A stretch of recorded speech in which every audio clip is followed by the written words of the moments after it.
According to the Global Food Losses and Food Waste report published by the FAO, about one-third of the food produced in the world for human consumption every year is lost or wasted throughout the supply chain, from production to consumption.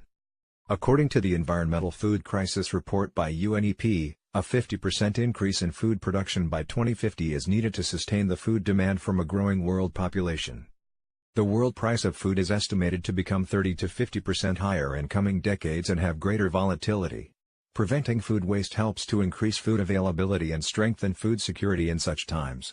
Some areas of food wastage includes agricultural production, post-harvest handling, and storage, consumption and most importantly distribution. Distribution includes waste in wholesale markets, supermarkets, retailers and wet markets. One of the desired outcomes would be to alleviate food waste and donation to the poor. The bread program, which comprises 70% of donations, has helped to alleviate $3.8 million worth of food wastage by collecting bread that would be thrown away by bakeries and BSP. Another desired outcome would be the marketplace program, comprising 5% or $300,000, that collects goods with defective cosmetics from supermarkets to donate to the poor. For Food from the Heart, our main strategy is the expansion of its scale of operations.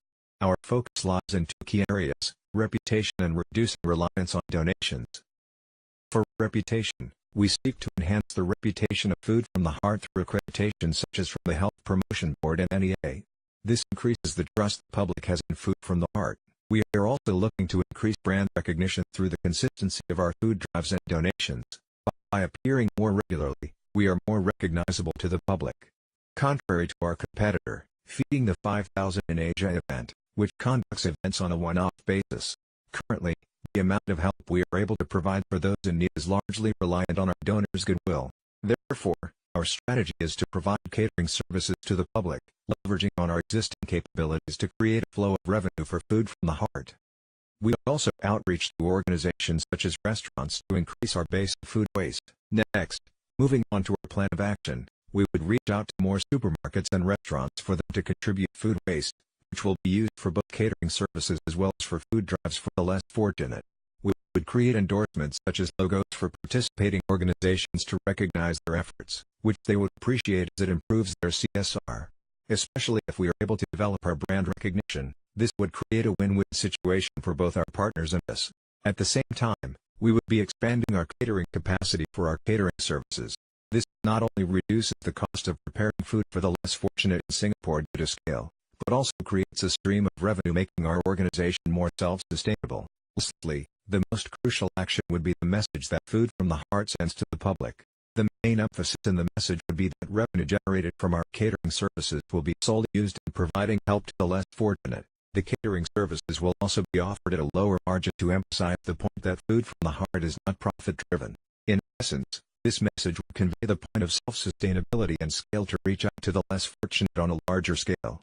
By 2019, we hope to be able to expand our catering capacity and begin generating revenue through this service. With the revenue, we would be able to increase our brand presence and our cause. We would spread our message and cause through marketing. At the same time, we would also obtain endorsements from organizations such as NEA and HPB to validate our cause. With an increase in brand reputation, our endorsement for partner organizations such as NTUC contributing to our cause becomes significantly more valuable, allowing us to expand our base of partners for waste food. Lastly, with this steady stream of revenue, we are able to increase our operating capacities to hire more people.